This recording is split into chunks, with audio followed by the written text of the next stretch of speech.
Hello everyone and welcome back to a brand new video on the Yield Network. In today's video, I am going to be sharing with you a strategy that can make millions within yield farming.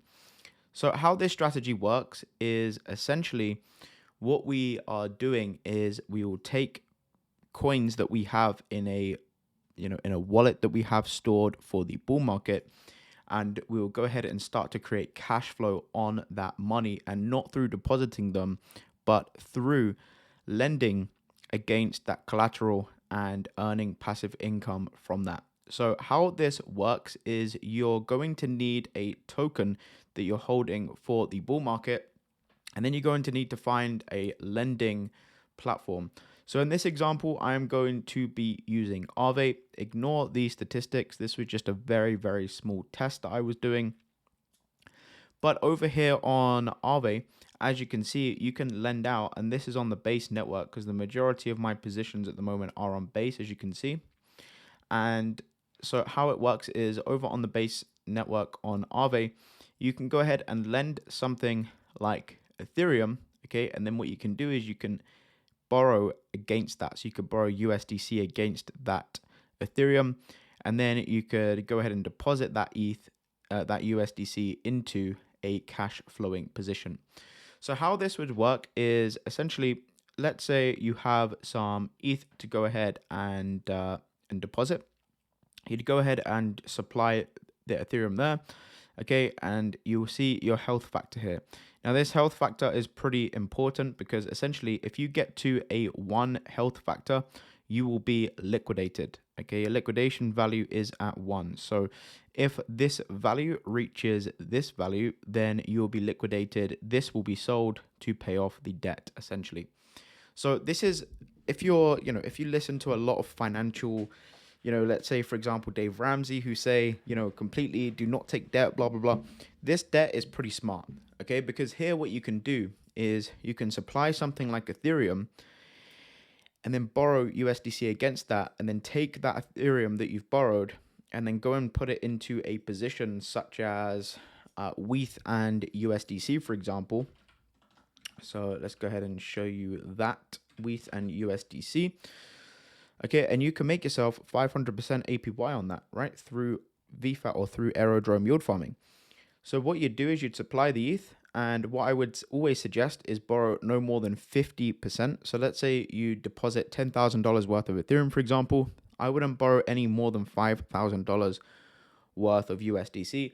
And the reason for that is because let's say ETH goes down, well, essentially you have a 50% drop that you can kind of outstand before getting liquidated. So let's say, for easy math's sake, you lend $10,000 out, and Ethereum is 4,000. So what's that? 2 point something ETH that you'd go ahead and supply.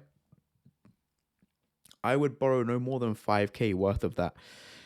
And then that means you can ride out ETH going from 4K to 2K before getting liquidated. It won't come to that, but you can go ahead and do that. So you're essentially supplying your Ethereum. Okay, and the reason you do this is, let's say you have some Ethereum on a wallet that you want to go ahead and ride out for the bull market because you think ETH is going up during this cycle.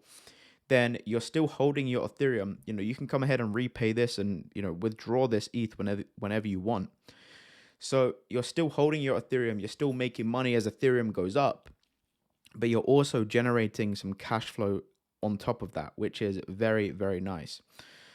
So what the strategy would be is, let's say you borrow that 5K, okay, and you come over to here and you put this into a WETH and USDC position. Let's say you go for a fairly tight range here, 5%. You're going to make yourself basically 1% per day. Okay, so if we go ahead and put in $5,000 times that by 1%, you're making $50 a day on that 5K, which is very nice. Now, the goal obviously would be to repay this debt as soon as you can. So keep pouring, pour some, again, it's completely up to you how you want to manage it, but you can pour some money into this. You could take some profits from this and repay this off however you want to do it, but pay off this loan as quick as possible. And then what you can do from there is the rest of it is pure profit every single day. You're just cash flowing $50 a day for free. That is the goal of that. So I actually have some Ethereum, not much. I only withdrew about 5K worth of ETH from a different investment that I had. to do this exact same thing. So in the next video, what I'm going to do is I am going to supply some Ethereum. I'm going to go ahead and take out a $2,500 loan, and we're going to put that into a position. Now, I'm personally thinking something like Bitcoin to USDC. I do not have one of these positions open at the moment, and even on a 7%, which is pretty good, 99K to 106K, we'll be making 519% APY on that, which is pretty nice there. So in a bear market, the strategy is the same, but it goes on the other side of things. Okay, so what you would do is you'd go ahead and lend out stablecoin, borrow Bitcoin or ETH against that, and do the same thing. So that is a strategy that people are using right now to generate insane cash flow for themselves in DeFi and make a ton of money on the upside as well. So if you have, some ETH that you've got sitting around, one strategy could be, if you don't have any loans, you take this, you take a portion of this daily income and you buy some bags for the bull market that you want to hold. You can go ahead and supply that in here and then just borrow more money on that to generate more cash flow. So you're just generating a crazy amount of yield. You're kind of looping your yield, if that makes sense. So you just need to keep an eye on this health factor. Again, if it goes down to 1, then that's where you want to kind of watch out for. 83% borrow ratio is liquidation. I'm currently at 33%, but I've only borrowed like $60. I'll pay this off, whenever. It's not a big deal. But yes, so I would borrow no more than 50%. Again, it gives you some, 40 to 50%, something like that. It gives you some a good amount of leeway there. So that's going to be it for this video. A little strategy there of how, people are utilizing this strategy within DeFi to make a ton of money at the moment during this cycle. Let me know what you think. Are you currently, actively using this strategy? Let me know how you're doing with yield farming down below. But anyway, thank you for watching. I hope you enjoyed. Subscribe if you are new, and I will see you in the next video. Peace.